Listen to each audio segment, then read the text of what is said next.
détenus comme otages, comme vous l'avez dit, et non pas comme prisonniers de guerre. Ce n'est pas un prisonnier de guerre. Il a fallu beaucoup de temps pour que nous expliquions ça au personnel de France Télévisions, mais enfin, ils ont fini par comprendre. Gilad Shalit, qui depuis 5 ans se retrouve prisonnier dans des conditions inouïes, sans que sa famille sache s'il est vivant ou s'il est mort, sans évidemment qu'il puisse bénéficier de la moindre des garanties qui sont données, notamment par la présence de la Croix-Rouge internationale. Et dans cette semaine où aura probablement lieu le départ de ce fameux bateau pour Gaza, que l'on ose appeler le bateau de la paix et que j'appelle le bateau de la honte et de la haine. Je ne peux pas ne pas penser non plus que lorsqu'il est venu à Paris, le père de Gilad, Noam Shalit, a essayé de demander aux organisateurs de ce bateau de plaider la cause de Gilad Shalit à Gaza. Et il a été rejeté avec mépris. S'il y avait un moyen de faire croire que leur cause était une cause humanitaire, ce moyen était là, ils l'ont repoussé. C'est le moment, effectivement, où la communauté juive de France, tout entière, subit un certain nombre d'attaques comme elle n'en a jamais eu dans le passé, des attaques qui sont indirectes et qui sont liées à l'attachement qu'elle a pour l'État d'Israël. Rien.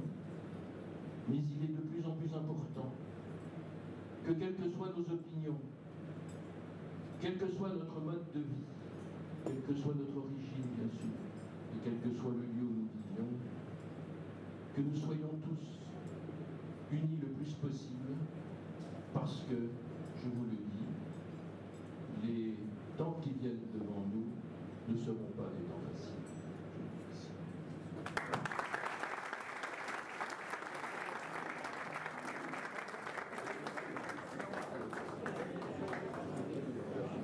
La parole au président du consistoire central et d'Île-de-France, M. John.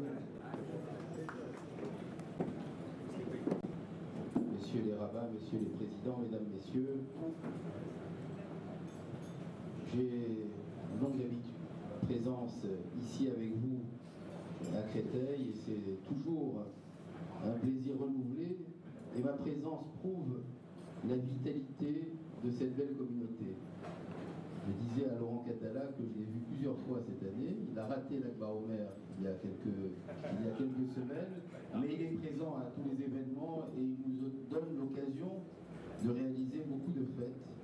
Et c'est, je crois, l'honneur de notre institution, la fierté de notre institution, et indépendamment du fait, comme le disait Richard Prasquier, que si c'est une des plus grandes communautés numériques au niveau de la communauté juive de France, c'est aussi une des communautés les plus dynamiques et qui avance et qui permet à tant d'oratoires, tant de synagogues de faire vivre au quotidien le judaïsme.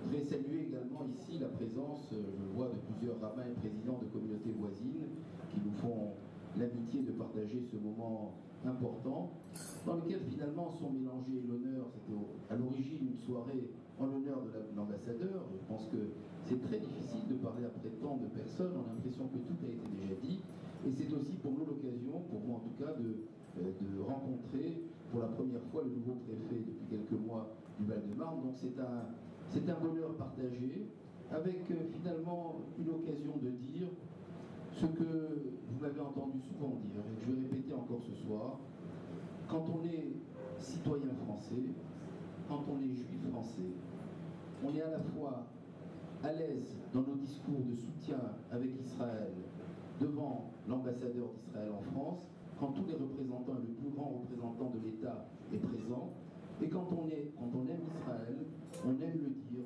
au préfet, on aime le dire à ceux qui représentent la France, parce qu'il n'y a absolument, et il n'y a pas, et il n'y aura jamais une incohérence pour un citoyen du monde d'ailleurs. Ça fait partie de la tradition juive, dans son amour de la terre qui a donné naissance au judaïsme et de la terre dans laquelle nous vivons. Ce sont des notions qui sont inscrites dans notre code de vie, qui sont inscrites dans nos gènes, dans notre histoire, et qui continueront à l'être. Ce que nous apprenons dans nos synagogues, dans cette synagogue, sous l'autorité du rabbin senior, comme dans toutes les synagogues de France, c'est bien sûr l'amour d'Israël, mais c'est aussi l'amour de la patrie. C'est bien sûr l'amour de la patrie, mais c'est aussi combien cette communauté aime Créteil, combien elle aime rester à Créteil, combien de personnes, je les entends, malgré certaines difficultés qui peuvent exister dans certains quartiers, dans certains endroits, ils ont envie de continuer à voir leur avenir à Créteil, et ils viennent nous voir, à nous consistoires, pour continuer à soutenir cette communauté, pour soutenir ces oratoires, parce que finalement, je traverse la France, et en traversant la France, je me rends compte qu'il y a malheureusement des endroits où la communauté diminue, la communauté juive diminue, il y a des synagogues qui se fragilisent, et il y a des endroits où les juifs décident de quitter certaines communes. Et parfois, je dois le dire, ces endroits peuvent correspondre à des lieux où certains élus, parfois les maires, prennent des options qui peuvent fragiliser le bien-être des juifs qui sont là.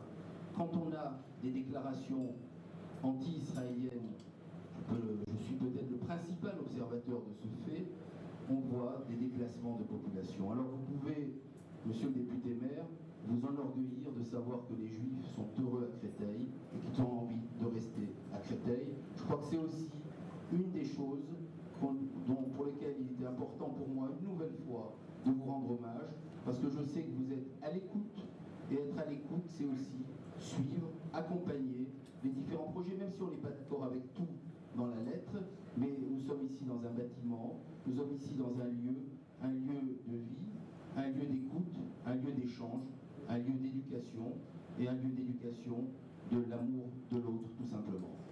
Monsieur l'ambassadeur, je l'ai dit, et vous m'avez entendu le dire nombre de fois, puisque les soirées que nous partageons ensemble sont nombreuses.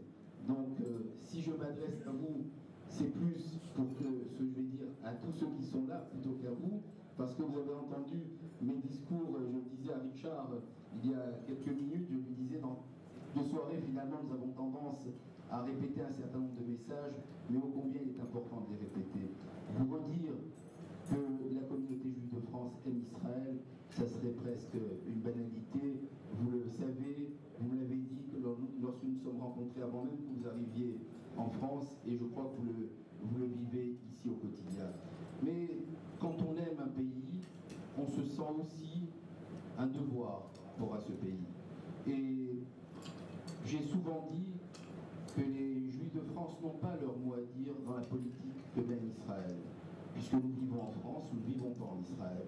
Par contre, nous avons un intérêt pour tout ce qui se passe en Israël, mais il y a deux domaines, et je dois vous le redire, monsieur l'ambassadeur, il y a deux domaines sur lesquels les Juifs de France se sentent aussi leur mot à dire sur Israël. C'est le caractère juif de l'État d'Israël. Il appartient à tous les Juifs du monde de soutenir le fait qu'Israël soit, reste et demeure éternellement un État juif, ouvert à toutes les autres religions, mais un État juif. Et le deuxième point, qui est un point central pour tous les Juifs de France, c'est que Jérusalem, qui est la capitale d'Israël, reste la capitale éternelle de l'État d'Israël, qu'elle reste le centre de la spiritualité juive. Il faut rappeler que si Israël existe, c'est parce qu'il y a eu Jérusalem, Parce qu'à Jérusalem, il y avait le temple de Jérusalem que certains voudraient remettre en cause, dont certains réécrivent l'histoire. Il y avait le temple dans lequel il y avait les 10 commandements que nous avons lus il y a simplement quelques jours. Et c'est ce qui a fait l'existence de Jérusalem. Et c'est ce qui a fait que toutes les synagogues du monde sont tournées vers Jérusalem. Parce que finalement, s'il n'y avait pas Jérusalem, tout il n'y aurait pas de judaïsme. Alors Jérusalem, elle fera partie des combats d'Israël, mais elle sera un combat du peuple juif à travers le monde pour que Jérusalem reste ce qu'elle est, la capitale éternelle de l'État d'Israël et le centre de spiritualité du judaïsme. Monsieur le préfet, puisque j'ai l'honneur et la responsabilité de parler juste avant vous, et le plaisir aussi d'avoir partagé ce moment avec vous, il m'appartient aussi, dans ma responsabilité, de vous dire que nous vivons une période particulière. Bien sûr, parmi les combats que nous avons à mener, nous continuerons à mener ces combats dont je viens de parler, dont a parlé Richard Prasquier, qui ont été répétés par tous nos orateurs ce soir, du soutien que nous souhaitons apporter à l'image d'Israël et à une relation stable, enrichie entre la France et Israël. C'est un élément fondamental parce que nous aimons Israël, nous aimons la France, et quand on aime deux pays, on aime les voir s'aimer. Mais s'il est un autre des combats que nous avons à mener, je vous en ai dit quelques mots tout à l'heure, ces derniers mois, je dirais même ces dernières années, les défis qui nous sont relevés par les diverses interprétations de la laïcité font partie des problématiques de notre période et de notre époque. Je voudrais rappeler, je l'ai déjà dit ici et je continuerai à le dire, ça fait des siècles que le judaïsme français a montré son intégration à la France à tous ses niveaux, que le débat sur l'identité nationale ou sur la laïcité, nous l'avons eu il y a 2 siècles avec le grand Sanhédrin réuni par Napoléon, et les Juifs de France à l'époque avaient déjà répondu aux grandes questions qui concernaient leur fidélité à la patrie, leur fidélité à la loi. Pendant 2 siècles d'histoire, malgré la Shoah, malgré l'affaire Dreyfus, malgré tous les moments qui ont bousculé le judaïsme, ce qui avait été dit et écrit et signé par les représentants de la communauté juive de France il y a plus de 2 siècles est encore respecté. Alors si nous avons respecté nos devoirs depuis 2 siècles, ça nous donne aujourd'hui le droit de dire que les débats sur la laïcité ne doivent pas faire un dégât collatéral qui serait le judaïsme. Ce que nous obtenions relativement facilement il y a quelques années devient aujourd'hui un combat plus difficile. Je ne pouvais pas imaginer, en prenant ma responsabilité il y a un peu plus de 5 ans, de président du consistoire, que j'aurais à passer une partie de mon temps à me battre pour faire comprendre qu'on ne doit pas remettre en cause l'abattage rituel, ni en France, ni en Europe. Quand j'entends que des décrets risquent d'être faits dans notre propre pays, j'ai effectivement une profonde inquiétude. Et je dois le dire aussi bien à vous en tant que représentant de l'État qu'à l'ensemble de notre communauté ici présente.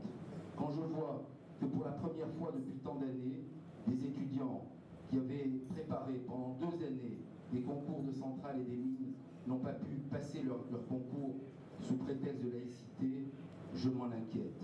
Alors nous avons été rassurés par le ministre de l'Intérieur sur le fait que nous allions travailler ensemble avec les différents préfets, sous votre responsabilité, pour essayer de rentrer dans le détail et pour trouver les aménagements pour qu'effectivement la laïcité soit une façon de permettre à toutes les religions de vivre sereinement et pas une façon d'interdire à des religions d'exister. Richard l'a rappelé et je crois qu'il faut le rappeler, particulièrement pour notre religion. Et certains n'osent pas le dire, mais moi je vais le dire. Il y a 70 ans, une partie du judaïsme a disparu en Europe. Ils ont disparu parce qu'ils étaient juifs.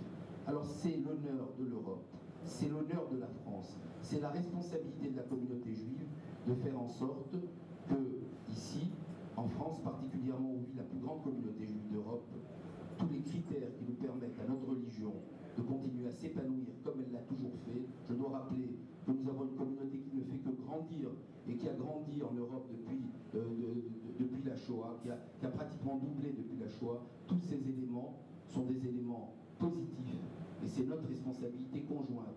Et nous sommes là, notre institution est à vos côtés pour réfléchir à tout ce qui pourrait permettre de faire en sorte que les Juifs qui sont heureux là continuent à manger kasher, à fréquenter des synagogues, à ouvrir des synagogues, à former des rabbins, à entretenir des lieux de culte qui sont des lieux d'études, des lieux de conscience, des lieux de transmission, des lieux d'éducation civique, des lieux finalement qui font que nous puissions avoir des citoyens à part entière, des citoyens qui aiment la France et des citoyens qui, sans aucune contradiction, continueront à aimer l'État d'Israël. Et je dois finir par le fait que voyons tous ceux qui sont autour de nous, dans nos familles, qu'ils soient juifs, non juifs, quelles que soient leurs origines. Plus un homme ou une femme est à l'aise dans son identité, est à l'aise dans ses idéaux, et plus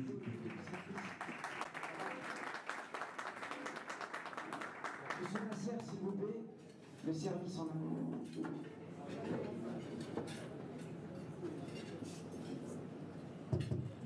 Monsieur l'ambassadeur, monsieur le député maire, monsieur le président du consistoire, monsieur le président du CRIF, monsieur le président, monsieur le rabbin, mesdames, messieurs, permettez-moi, monsieur le président, de vous remercier de votre accueil à l'occasion de ce dîner fort sympathique, chaleureux, amical, où nous avons entendu de très belles interventions, intéressantes et innovantes, et aussi au cours de laquelle, et aussi juste avant, à l'occasion de cet apéritif que nous avons eu, nous avons pu avoir des discussions fort intéressantes. Et je voulais donc, en tant que préfet de ce département, mais aussi en mon nom personnel, vous remercier infiniment de cet accueil.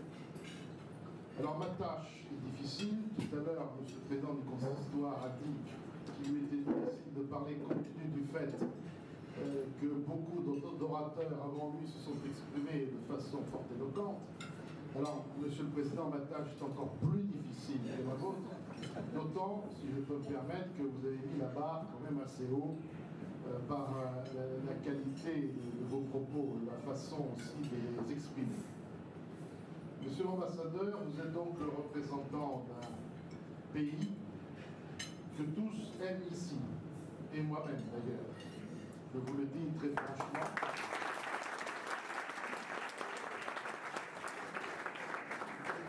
Pour des raisons à la fois personnelles, familiales, mais aussi parce que c'est un pays ami la France, que la France a été l'un des tout premiers pays à reconnaître Israël, et que même si l'histoire d'Israël, la vie d'Israël suscite toujours chez nous, et ce n'est pas moi bien sûr qui interviendrai dans cette question, suscite des débats, voire même des polémiques, il y a quelque chose dont je suis convaincu, c'est qu'une très grande majorité des Français sont très attachés à l'existence et au principe de l'État d'Israël. Et je crois que cela, c'est important et mérite d'être dit. C'est vrai aussi, monsieur l'ambassadeur, que votre tâche n'est pas facile, parce que vous avez, en tant qu'ambassadeur, à promouvoir un pays. Et un pays, c'est vrai, malheureusement, dont certains aspects sont malheureusement pas toujours bien connus dans notre pays. J'observe par exemple que Tel Aviv est aujourd'hui une des agglomérations les plus innovantes au monde. On a dit tout à l'heure que le taux de croissance économique en Israël était élevé, dans un contexte international en difficulté, en crise. Et c'est vrai qu'en Israël, il y a des territoires, il y a des villes où il se passe des choses particulièrement importantes en matière de recherche, en matière d'innovation. Et c'est vrai qu'il y a beaucoup de rencontres au niveau ministériel entre les deux pays. Et j'ai eu la chance d'accompagner, au titre de mes précédentes fonctions, un ministre français qui recevait un ministre de l'Agriculture d'Israël. Et c'est vrai que ce qu'il nous a dit sur ce que l'on fait en Israël, ce que l'on savait déjà, mais des choses encore plus prodigieuses que ce que l'on pouvait croire, eh bien, sont des modèles tout à fait exemplaires qui méritent d'être diffusés. Cette façon que l'on a de réussir en Israël à cultiver dans le sable, en plein cœur du Negev, est un exemple aujourd'hui pour tous les pays de la planète qui peuvent souffrir de graves problèmes liés à l'évolution climatique, liés à la sécheresse. Tout cela mérite d'être très bien connu. Ce qui est mieux connu, fort heureusement, c'est que votre pays est une démocratie, et c'est vrai aussi que la politique même de l'État d'Israël est assez suivie dans notre pays. Vous avez une loi électorale particulièrement compliquée qui fait que les forces politiques au sein de la Knesset sont assez bien réparties, je ne dirais pas éparpillées, ça serait une ingérence dans le fonctionnement même d'un pays démocratique, mais c'est vrai que vous avez une loi électorale particulière et cette recherche chaque fois des coalitions, des majorités, montre que vous êtes un pays profondément inspiré par cet esprit démocratique. Et puis, il y a bien sûr cette déontologie exemplaire que vous exigez de vos dirigeants, qui est un signal particulièrement important pour tous les autres pays du monde. Donc, votre pays, monsieur l'ambassadeur, est un pays qui incontestablement mérite d'être